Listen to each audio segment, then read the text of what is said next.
Hey guys, Billy Davidson here with Davidson Pressure Washing Painting. Want to show y'all something about cleaning these little strip malls. I get a lot of questions on the channel about that. So we're gonna go over a few things about cleaning this. And we're right here by a busy highway, and we get quite a few people recognizing us out here, some of the locals. So y'all might hear some tooting and stuff.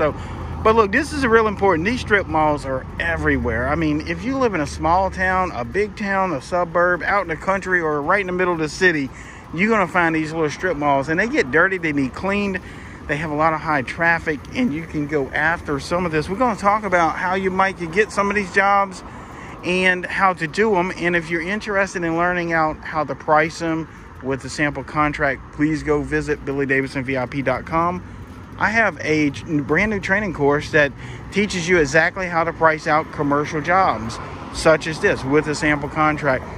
And if there is a discount code on it, it will be in the description, and you can take advantage of that. Again, that'll teach you how to price them. In this video, we're going to talk about how to do them and how to get them, because I don't necessarily want to talk about the pricing here in public.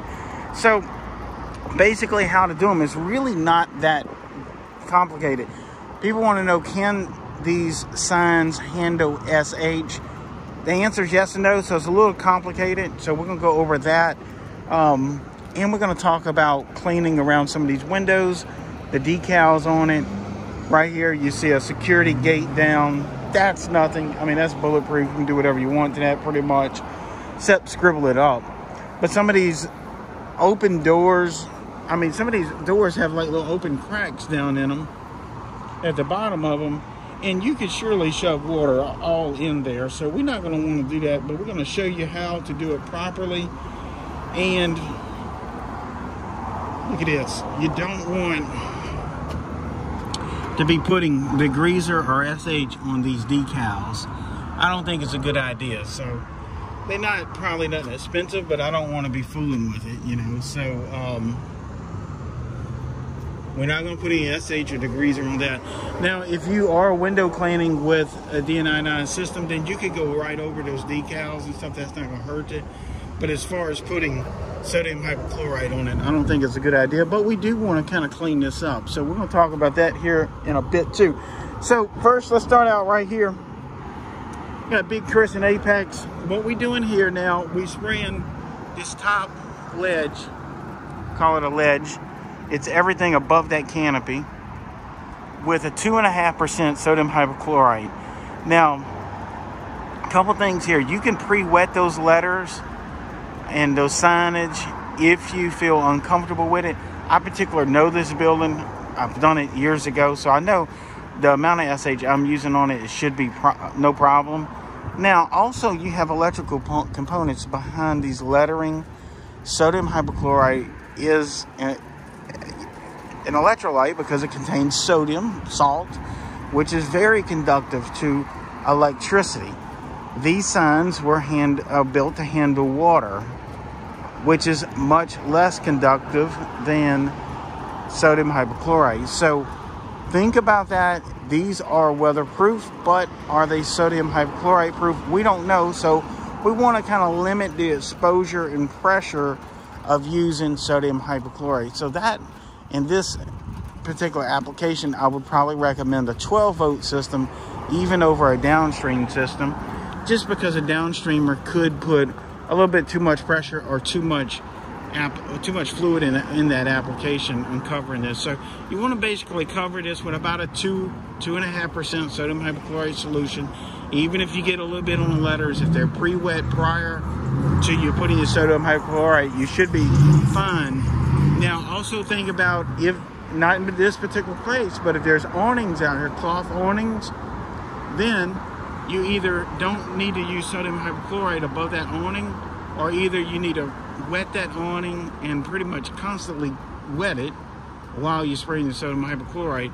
Now, that's a risk you're going to be running, because if you spot one of those nice cloth awnings up, and again, this building doesn't have any, but if it did, I would personally probably elect just to not use any sodium hypochlorite around that awning, or either do a little test spot on it or something. But generally speaking, if this had an awning right here, what I would do is just this area right in here, I would just wash it with a little pressure, maybe even do a little scrub brush work. That would raise the price up, obviously. So we want to make sure we're mindful of that if there's awning. Again, this doesn't have any awning, so we can go with about a 2%. You don't want to be hitting behind these signs at an angle. So what you would like to, and ideally, when you stand in front of this building, you want to be at a 90 degrees angle, straight onto it, hitting your sodium hypochlorite, making contact with the building, and it's doing its thing.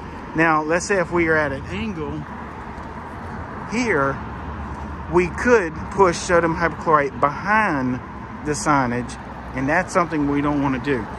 If anything, you want it to rain down on it versus shoving it under a sign, like on this side. You know, you don't want to shoot it under this sign. You don't want to shoot it like that. But if you're just arcing it over the top at a 90-degree angle, you should be okay with it. Hope that makes sense. So your angles matter, especially when you're putting the sodium hypochlorite and washing, because we're going to rinse this with like a shooter tip. We don't want to be pushing water back to the under that sign or horizontal behind the sign. So think about that. The signs were built to handle rainfall. We're going to apply this sort of in that manner in all possible. We are using sodium hypochlorite. I don't recommend going more than 2%. Well, you may say, what happens if I use that 2% and it doesn't clean the building? Well, guess what? You're going to do a second application and a third application, maybe even a fourth application.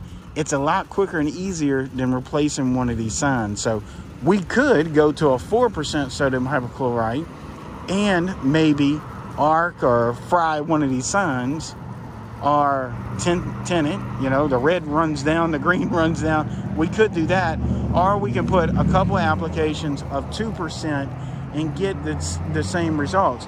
Now, what that may mean, that we have to come back and touch it with a little bit of PSI. Now, before you get crazy in the comments, what I mean by a little bit is 300 to 400 PSI, 1/10 of what your pressure washer will put out. For example, a pressure washer puts out 3,000 to 4,000 PSI. A soft wash pump puts out 50 PSI if you get lucky. A water hose around 40 or 50 PSI. So we only want to be somewhere between 300 and 400 at the tip. By the time it gets up there, it may be even a little less than that. It might be only 200. 200 PSI would kind of clean up what our sodium hypochlorite don't get, and that's only around the sign. You know, so we don't want to hit that with a 4 or 5%. So think about that. You want to be careful. You want to charge enough for this. That's why we come out with the commercial estimating training thing on training course on BillyDavidsonVIP.com. I almost didn't want to put this out in public because I got to be careful with it. You know, I'm telling my prices, so I don't even know if I'm gonna leave it up there that long. I promise you. Like, real talk, if I see where it starts to mess with us a little bit, it's gone. So think about it. You may want to hop in there and grab it, and it will teach you exactly how much to charge for these storefronts, and it's really easy and simple. You can duplicate that process over and over, and it has a simple contract. So anyway, we're gonna put the sodium hypochlorite. Now we're gonna let this dwell 15-20 minutes. We're not gonna get in a hurry with it because we got other work to do. Now we're gonna come down here and treat all this with the same 2% or so, and I'm gonna show you a little bit of that, and we'll talk about that here in a second.